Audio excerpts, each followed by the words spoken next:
Hello बच्चों, नमस्कार। तो हम स्टार्ट करने वाले आगे के क्वेश्चन नंबर 51 से। अभी तक इस सीरीज़ की 4 वीडियो डल चुकी है, जिसमें हम लोग class 12th chemistry, organic chemistry के प्रीवियस ईयर के क्वेश्चन 2013 से लेके 2023 तक के डिस्कस कर रहे हैं चैप्टर वाइज। ये हमारा पहला चैप्टर है। उम्मीद है आप लोगों को पसंद में आ रहा है। तो मेरा नाम है रविशंकर और आपका इस प्यारे से यूट्यूब चैनल जिसका नाम है कैम क्रश पर बहुत बहुत स्वागत है। चलिए, समय व्यस्त ना करते हुए क्वेश्चन नंबर 51, इसमें पूछा गया है कि SN2 रिएक्शन फास्टर किस में हो रही है। तो बच्चों ये देखो, एक तो ये है इथाइल ब्रोमाइड और एक है इथाइल आयोडाइड। तो आप देख पा रहे हो कि इसमें सिर्फ और सिर्फ हैलोजन का फ़र्क है। तो मैंने SN2 में या फिर SN1 में जब रेट ऑफ रिएक्शन के लिए लिखवाया था, तो आयोडीन में सबसे ज़्यादा होगा, then bromine, then chlorine, then F। तो क्योंकि आयोडीन सबसे बेटर लिविंग ग्रुप होता है, तो इसलिए इसका जो SN2 जो है इसका फास्टर हो जाएगा। ठीक है, SN1 भी बेटा इसी का होगा, क्योंकि कार्बोकेटाइन की स्टेबिलिटी का यहाँ पे कोई ज़्यादा असर पड़ेगा नहीं, क्योंकि दोनों ही प्राइमरी है। क्वेश्चन नंबर 52 पे चलते हैं बच्चों। Identify the chiral molecule. ये देखो ज़रा, इस तरीके के दो कंपाउंड है। एक ये है 2 क्लोरोब्यूटेन है, और एक बच्चों एक ये वाला है 1 क्लोरोब्यूटेन, राइट। तो कायरल कंपाउंड, मैंने कायरल कार्बन क्या बताया था, अगर कार्बन के चारों बगल अलग अलग ग्रुप लगे हो, कार्बन के चारों बगल अलग अलग ग्रुप लगे हो, तो इस कार्बन को कायरल कार्बन कहते हैं। तो ज़रा ये देखिए, यहाँ पे ये कार्बन है और इस पर एक तो हाइड्रोजन है और एक क्लोरीन है, और इधर एक CH3 दिख रहा है आपको, और इस तरफ जो है ना इथाइल है। तो आप देख पा रहे हो कि चारों ग्रुप अलग अलग है। तो ये वाला जो कार्बन है, ये वाला वो कायरल कार्बन है, और जो जिस मॉलिक्यूल में कायरल कार्बन मौजूद होते हैं वो कायरल मॉलिक्यूल कहलाते हैं। कायरल मॉलिक्यूल मतलब वो ऑप्टिकली एक्टिव मॉलिक्यूल कहलाते हैं। तो ये मॉलिक्यूल हमारा कैसा है बच्चों, ऑप्टिकली एक्टिव। ना क्वेश्चन नंबर 53, क्वेश्चन नंबर 53 की तरफ चलते हैं। आपको क्वेश्चंस की PDF जो है डिस्क्रिप्शन में मिल जाएगा। आप ज़रा कमेंट नहीं, आप डिस्क्रिप्शन में देख लीजिए, आपको डाउनलोड का लिंक दे रखा होगा। वहाँ से आप PDF डाउनलोड कर लीजिए जिसमें क्वेश्चन है, सो दैट कि आप चीज़ों को अच्छे से समझ पाए। ओके।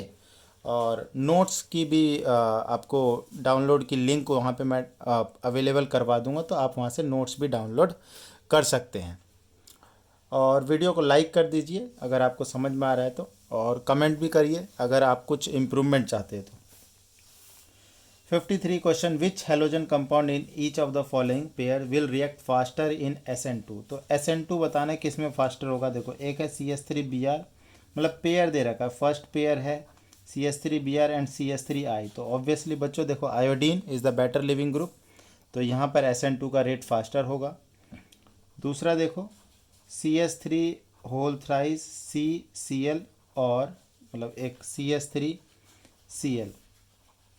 तो बच्चों ये देखो, ये है मिथाइल क्लोराइड। ठीक है, ये क्या है, मिथाइल क्लोराइड, और ये टर्शरी है। ये तो सिर्फ मिथाइल क्लोराइड है और ये टर्शरी है। ये इसको 0 डिग्री कहना है तो कह लो, 1 डिग्री से भी छोटा है। तो SN2 में आप लोगों को मालूम होना चाहिए, जहाँ पे हिंड्रेंस सबसे कम होता है वहाँ पे रेट सबसे ज़्यादा होता है। तो जो CH3 मिथाइल हैलाइड है वहाँ पे सबसे ज़्यादा होगा, then 1 degree, then 2 degree, then 3 degree. और सिर्फ अगर हैलोजन का फ़र्क होता तो आयोडीन, ब्रोमीन, क्लोरीन, फ्लोरीन, ये चीज़ होती है। ठीक है, तो इसमें क्या आ जाएगा, ये वाला, ये 0 डिग्री वाला। ठीक है, तो ये आपका दिल्ली 2014 में पूछा गया क्वेश्चन था, पिछला भी दिल्ली 2014, और ये फॉरेन 2015, फॉरेन CBSE 2015 में पूछा गया क्वेश्चन था। ना क्वेश्चन नंबर 54 बच्चों, क्वेश्चन नंबर 54, ये थोड़ा सा रिएक्शन वाला पोर्शन है। तो ये देखो ज़रा, इसमें दो पार्ट है। एक ये है कि CH3 CH CH3 OH से रिएक्शन कर रहा है, मतलब ये सेकेंडरी अल्कोहल है, सेकेंडरी अल्कोहल है। ठीक है, तो 2 हाइड्रोक्सी प्रोपेन है इसका नाम, PCl5। तो बच्चों आप याद रखना, PCl5 हो या PCl3 हो या SOCl2 कुछ भी हो, तो ये OH जो है ना, ये सब्स्टिट्यूट हो जाता है, सिंपल एक सब्स्टिट्यूशन रिएक्शन है। और बच्चों यहाँ पर क्या लग जाएगा, CH3 CHCl और CH3। ठीक है, ये OH की जगह पे Cl आ गया, OH की जगह पे क्या आ गया, Cl आ गया। ये हमारा हो गया ए, ठीक है। उसके बाद देखो AgCN से रिएक्शन है, AgCN में Cl जो है ये सब्स्टिट्यूट हो जाएगा और CH3 CH और ये CH3 बन गया, ठीक है। ये नाइट्राइल बन गया, ठीक है बच्चों। तो ये हो गया हमारा। अच्छा एक सेकेंड, यहाँ पे एक चीज़ मैं आपको बताना चाहूँगा AgCN और KCN का। तो जब भी कोई अल्काइल हैलाइड KCN से रिएक्ट करे और या फिर AgCN से रिएक्ट करे, यहाँ पे दो बातें समझनी है आपको। KCN जो होता है एक आयोनिक कंपाउंड है। KCN कैसा कंपाउंड है? आयोनिक कंपाउंड है। तो आयोनिक कंपाउंड का नेचर क्या होता है बच्चों? जैसे KCN है तो ये यहाँ पे देखो KCN K प्लस और CN माइनस में ब्रेक कर जाएगा। K प्लस और CN माइनस में, CN माइनस में माइनस कहाँ पर होगा? N पर होगा कि C पर होगा? बात को ज़रा समझो, C पर होगा। क्यों? क्योंकि देखो यहाँ से 6 इलेक्ट्रॉन यहाँ से मिल गए और इसके पास एक लोन पेयर होगा, तब ना इसका ऑक्टेट कंप्लीट होगा। तो इसके पास है। तो जब RX जब KCN से जब रिएक्शन करे ना तो ये बनता है RCN, और RX जब AgCN से रिएक्शन करता है तो बनता है ये RN≡C, ठीक है। तो यहाँ पर एक चीज़ देखो बच्चों, ये जो मैंने लिखा है ये थोड़ा गलत हो गया है, तो इसको थोड़ा ठीक कर लेते हैं हम। CH3 और ये N टर्मिनल से यहाँ पे जुड़ेगा, राइट बच्चों? ओके, नेक्स्ट क्वेश्चन की तरफ चलते हैं अब ना। इसका बी पार्ट देखते हैं। ये बहुत अच्छा क्वेश्चन है। ये जो 54 क्वेश्चन है ये आपका रिसेंटली 2023 में ही पूछा गया क्वेश्चन है, ठीक है। तो इसमें देखो बच्चों क्या है, CH3 CH2 Cl और यहाँ पर ये ना एल्कोहलिक QH है, एल्कोहलिक QH यहाँ पे दिया हुआ है। इथेनॉल KOH, तो इथेनॉल एक एल्कोहल होता है और KOH। तो बच्चों आपको समझना होगा कि जब एल्कोहलिक QH, जब कोई भी अल्काइल हैलाइड अल्कोहलिक QH से रिएक्शन करता है तो यहाँ पे बीटा एलिमिनेशन रिएक्शन मुझे देखने को मिलता है। बीटा एलिमिनेशन का जो प्रोडक्ट होता है ना बच्चों वो एल्कीन होता है। क्या होता है वो? एल्कीन होता है। मतलब HCl का लॉस होता है। HCl का लॉस मतलब देखो जिस कार्बन के साथ में Cl लगा है ना उसको अल्फा कार्बन कहते हैं और उसका नेबरिंग कार्बन जो होता है वो बीटा कार्बन होता है। तो यहाँ से अल्फा से Cl निकल जाता है और बीटा से एक H बाहर निकलता है और ऐसी स्थिति में CH3 CH double bond CH2 मिल जाता है। ये हमारे को एल्कीन मिल जाता है।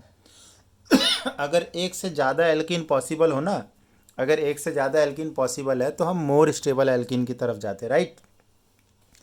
जिस बच्चों को एलिमिनेशन की मैकेनिज़्म समझनी है आप शॉर्ट्स चेक कर सकते हो या फिर प्लेलिस्ट में चेक कर सकते हो। तो एलिमिनेशन या फिर आप कमेंट करिए, उसका भी मैं मैकेनिज़्म वाली वीडियो डाल दूंगा।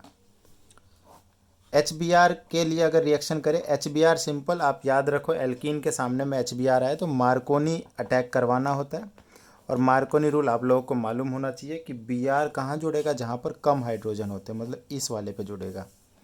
तो CH3 CH Br CH3 ये हमारा प्रोडक्ट बन जाएगा। अगर यही चीज़ अगर एंटी मार्कोनी होता ना कि HBr के साथ में पेरोक्साइड भी है तो ये ऐसा बन जाता CH3 CH CH2 Br, ठीक है, इस वाली पे जुड़ता है। तो छोटी छोटी बातें आप इन चीज़ों को याद रखोगे तो चीज़ें आपको आसान लगेगी, नहीं तो काफ़ी डिफ़िकल्ट हो जाती है। उसके बाद question number 55, why haloarenes are not reactive towards nucleophilic substitution reaction, give 2 reason. अब यहाँ पर ये देखो कि जो हेलो एरिन्स है ये न्यूक्लियोफिलिक सब्स्टिट्यूशन रिएक्शन नहीं देता या फिर आसानी से नहीं देता।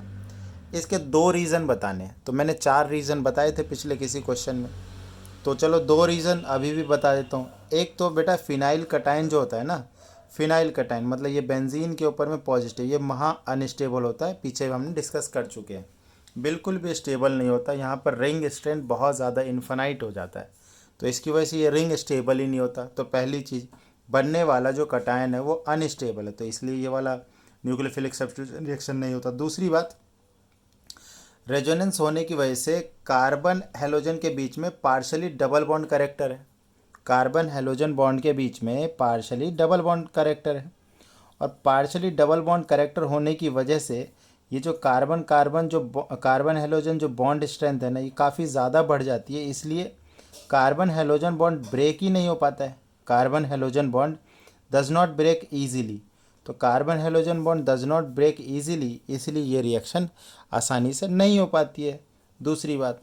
और तीसरी चीज़ मैं बताऊं तो इसके ऊपर जो न्यूक्लियोफाइल अटैक करने जब आता है ना, तो ये बेंजीन रिंग का जो इलेक्ट्रॉन क्लाउड है, बेंजीन रिंग का जो इलेक्ट्रॉन क्लाउड है, वो इस न्यूक्लियोफाइल को रिपेल करता है, वो इस न्यूक्लियोफाइल को क्या करता है, रिपेल करता है। क्या करता है? Repel.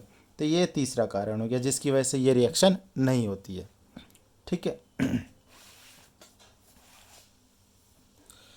Question number 56, question number 56। Okay बच्चों,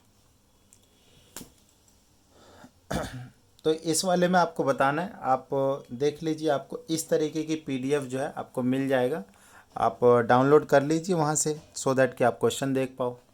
क्वेश्चन नंबर 56, क्वेश्चन नंबर 56 में कहता है, पूछ रहा है कि in the following pair of halogen compound which undergo SN2 faster. Again SN2 का रिएक्शन आ गया। लाओ 56 क्वेश्चन। तो बच्चों इसका जो फर्स्ट पार्ट है वो अभी हमने थोड़ी देर पहले ही किया था। तो यहाँ पे देखो, ये आयोडीन है, आयोडीन एक बेटर लिविंग ग्रुप है, तो SN2 में ये जीत जाएगा। और सेकंड पार्ट है बच्चों, टर्शरी एल्काइल क्लोराइड है, और एक ये है। देखो ये क्या है, ये 3 डिग्री है और ये 1 डिग्री है। तो जब SN2 की बात करते हैं तो SN2 में लेस हिंडर्ड, मतलब ये प्राइमरी जो है मोर रिएक्टिव हो जाएगा ना। क्वेश्चन नंबर 57 की तरफ चलते हैं। 57, right the mechanism of the following reaction. SN1 mechanism लिखनी है, तो SN1 मैकेनिज्म आपको मालूम होना चाहिए। कार्बोकटाइन इंटरमीडिएट बनता है और हमें प्रोडक्ट देखने को मिलता है इन्वर्जन और रिटेंशन दोनों, इसलिए यहाँ पर रेसमाइजेशन की भी चांसेस होते हैं। तो ये देखो CH3 ऊपर, CH3 और Br एक्वस NaOH। तो सबसे पहले ये एक यहाँ पर क्या है, ये एक्वस, ये जो वाटर जो है यहाँ पर पोलर प्रोटिक सॉल्वेंट है, और पोलर प्रोटिक सॉल्वेंट क्या करता है, एल्काइल हैलाइड का इस तरीके से इंटरेक्शन करता है कि यहाँ पर कार्बोकटाइन का फॉर्मेशन होता है। तो कार्बोकटाइन का फॉर्मेशन ये देखो यहाँ पे इस तरीके से हो गया, ये चीज़ है। ठीक है। एक स्टेबल कार्बोकटाइन होता है, यहाँ पे नंबर ऑफ अल्फा हाइड्रोजन की बात करें 9 होते हैं, और प्लस आई इंडक्टिव इफेक्ट भी होता है। इसकी वजह से ये जो कार्बोकटाइन है ये काफ़ी ज़्यादा स्टेबल होता है। ठीक है। एक्सोथर्मिक रिएक्शन होती है ये वाली, SN1 reaction is a exothermic reaction. उसके बाद बच्चों क्या है कि ये जो NaOH है, मतलब OH माइनस, ये आराम से जाके यहाँ से रिएक्ट कर जाता है, और हमें जो है इस तरीके से 2 डिफरेंट प्रोडक्ट मिलते हैं। ठीक है। यहाँ से एक बार तो ये हो गया, उसके बाद हमारे पास 2 प्रोडक्ट मिल जाते हैं। तो यहाँ पर इस तरीके से इन्वर्जन और रिटेंशन बोलना ठीक है, लेकिन एज सच इन्वर्जन रिटेंशन का कोई फ़र्क नहीं पड़ेगा, बिकॉज ये जो सेंटर जो है वो कायरल सेंटर नहीं है। तो आप इस तरीके से बना दो और प्लस में आप लिख दो चाहे तो यहाँ पर NaBr वगैरह जो भी लिखना है। अब ये रिएक्शन 2020 में पूछा गया, बहुत important. Question number 58, question number 58। तो ये बड़ा ही अच्छा क्वेश्चन है बेटा। Racemic mixture is optically inactive. देखो रेसमिक मिक्सचर ऑप्टिकली इनएक्टिव क्यों होता है? सबसे पहले रेसमिक मिक्सचर का क्या मतलब होता है, ये इक्विमोलर कंपोजिशन होता है 2 डिफरेंट एनेंटियोमेरिक कंपाउंड का। देखो एक कोई कंपाउंड है जैसे कि एक RX है, तो ये RX और एक XR, तो ये 2 कंपाउंड है, सेम कंपाउंड के 2 डिफरेंट आइसोमर एनेंटियोमर है। तो ये 1 हो गया, ये 2 हो गया। अगर हम इसका 50% और इसका 50% लेके मिक्स कर देते हैं तो इसको बोलेंगे हम लोग रेसमिक मिक्सचर। क्या बोलेंगे इसको? रेसिपिक मिक्सचर। इक्विमोलर होते हैं ये।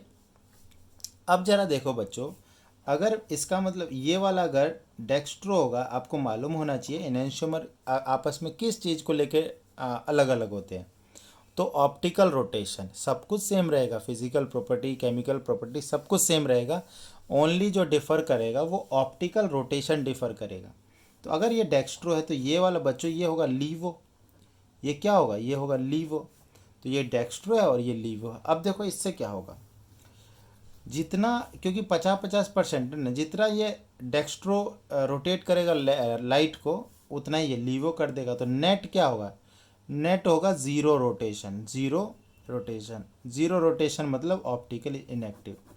तो ऑल्दो जो एरेसिमिक मिक्सचर के जो दोनों पेयर हैं वो ऑप्टिकली एक्टिव है, लेकिन जो एज अ होल मिक्सचर की बात करें तो वो ऑप्टिकली इनएक्टिव हो जाते, राइट। इसका जो सेकंड पार्ट था, इसमें कह रहा है कि NO2 ग्रुप के प्रेजेंस की वजह से रिएक्टिविटी बढ़ जाती है। हाँ, अभी हम थोड़ी देर पहले ही इस चीज़ के बारे में पढ़ रहे थे। देखो, अगर हम इस वाले ग्रुप पे कोई न्यूक्लियोफाइल को अटैक करने वाले की जाए तो काफ़ी सारी समस्याएं, जो सबसे मेजर समस्या है, न्यूक्लियोफाइल ये अप्रोच ही नहीं कर पाता। देखो, न्यूक्लियोफाइल अप्रोच करेगा तब ना किसी रिएक्शन की हम बात करेंगे। तो सबसे मेजर जो समस्या है ना यहाँ पर, वो न्यूक्लियोफाइल का अप्रोच है। अच्छा, न्यूक्लियोफाइल का अप्रोच इतना डिफ़िकल्ट क्यों है? देखो, ये जो बेंजीन रिंग है ना, तो बेंजीन रिंग के जो ये जो इलेक्ट्रॉन क्लाउड है, ये इसमें ऐसे घूमते रहते हैं। इसकी वजह से क्या होता है, ये न्यूक्लियोफाइल जो इस पर अप्रोच ही नहीं कर पाता। तो अगर किसी तरीके से इस बेंजीन रिंग का जो इलेक्ट्रॉन क्लाउड है, जो रोटेटिंग इलेक्ट्रॉन क्लाउड है, किसी तरीके से इसको डिस्पर्ज कर दिया जाए तो इसकी रिएक्टिविटी या फिर इसका अप्रोच ईजी हो जाएगा और रिएक्टिविटी फास्ट हो जाएगी। तो ऐसा कौन कर सकता है? जो इलेक्ट्रॉन विड्रॉइंग ग्रुप होता है, जैसे कि नाइट्रो। इसीलिए बेंजीन रिंग से जब नाइट्रो ग्रुप लगा देते हैं ना, तो रेट ऑफ न्यूक्लियोफिलिक रिएक्शन जो है वो बढ़ जाता है, राइट बच्चों। नाउ नेक्स्ट क्वेश्चन की तरफ चलते हैं। क्वेश्चन नंबर 59, यहाँ पे देखो आप। देखो, इसमें दो रीज़न देने, दो क्वेश्चन है। एक है CCl bond length in chlorobenzene. देखो, ये एक क्लोरोबेंजीन आपके सामने में और एक एल्काइल बेंजीन है CH3Cl। तो अगर मैं आपसे पूछूं कि ये वाला बॉन्ड बड़ा है कि ये वाला बॉन्ड बड़ा है, तो देखो थोड़ा सा सोच के बताना है। देखो, यहाँ पर क्या होता है, ये रेजोनेंस होता है। इस रेजोनेंस की वजह से क्या होता है कि इस CCl के बीच में एक पार्शली डबल बॉन्ड कैरेक्टर आ जाता है। बट यहाँ पर ऐसा कोई रेजोनेंस वगैरह कोई नहीं है, ऐसा कोई दूसरी चीज़ नहीं है जिसकी वजह से कुछ बॉन्ड लेंथ पे फ़र्क पड़े।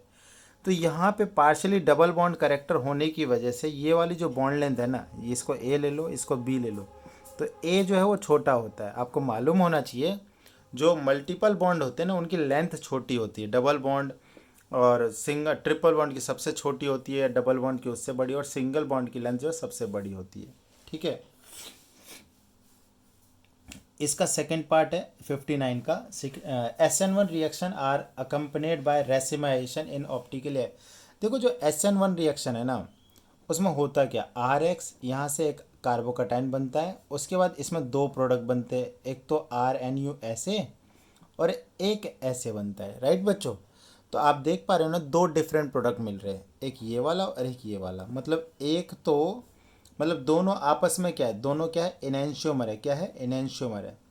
अब इन्हीं इनैंशियोमर का 50-50% अगर आप ले लेते हो ना, 50% और 50% मिला के एक मिक्सचर बनाते हो, तो वो ऑप्टिकली इनएक्टिव होते हो। उस मिक्सचर को रेसमिक मिक्सचर कहेंगे। और एक ऑप्टिकली एक्टिव कंपाउंड को ऑप्टिकली इनएक्टिव मिक्सचर में कन्वर्ट करने की जो प्रक्रिया है या फिर जो प्रोसेस है, इस प्रोसेस को हम लोग रेसेमाइजेशन कहते हैं, ठीक है। उसके बाद क्वेश्चन नंबर 60, ये कन्वर्जन का है। कन्वर्जन मुझे बहुत पसंद है, बहुत आसान सी चीज़ लगती है मेरे को, ऑल्दो कुछ बच्चों को ये बहुत मुश्किल लगती है। तो आप जुड़े रहिए मुझसे, सो दैट कि आपकी दिक्कतें सारी दूर हो जाए। क्लोरोबेंजीन को बाइफिनाइल में कन्वर्ट करना है। तो बच्चों देखो, बाइफिनाइल क्या होता है? बाइफिनाइल का मतलब होता है दो बेंजीन रिंग को आपस में ऐसे जोड़ देना। और बहुत आसान सी चीज़ है। आपने वुड्ज फिटिक रिएक्शन सुनी होगी, तो आप सिंपल इसको सोडियम ड्राई ईथर से रिएक्शन करवा दो और काम एक झटके में हो जाता है। सेकंड पार्ट देख लेते हैं इसका, 2-ब्रोमोब्यूटेन। तो ये देखो बच्चों, ये ब्यूटेन है, यहाँ पे ब्रोमीन लगा दिया, 2-ब्रोमोब्यूटेन हो गया।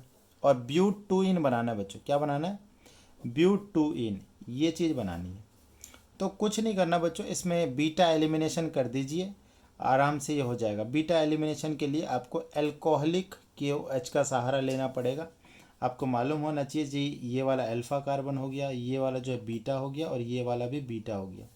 तो जब एल्कोहलिक KOH से रिएक्शन करवाया जाता है ना, अल्फ़ा बीटा के एच एक्स, मतलब यहाँ पे एच बी आर का लॉस होएगा और दो एल्कीन मिलेगी, एक तो ये वाली मिलेगी और एक इधर भी डबल बॉन्ड लग सकता है यहाँ पर। तो दो डिफरेंट पॉसिबल प्रोडक्ट है, तो हमें ये वाला बनाना है तो कोई दिक्कत नहीं है, एक सिंगल हैंडेडली हम बना लेंगे। 2016 में पूछा गया, बड़ा ही ज़बरदस्त क्वेश्चन है। तो इस वीडियो में हमने क्वेश्चन नंबर 51 से देखा 60 तक। आगे के लिए नेक्स्ट वीडियो देखिएगा, प्लीज़ चैनल पे बने रहे। Thank you so much.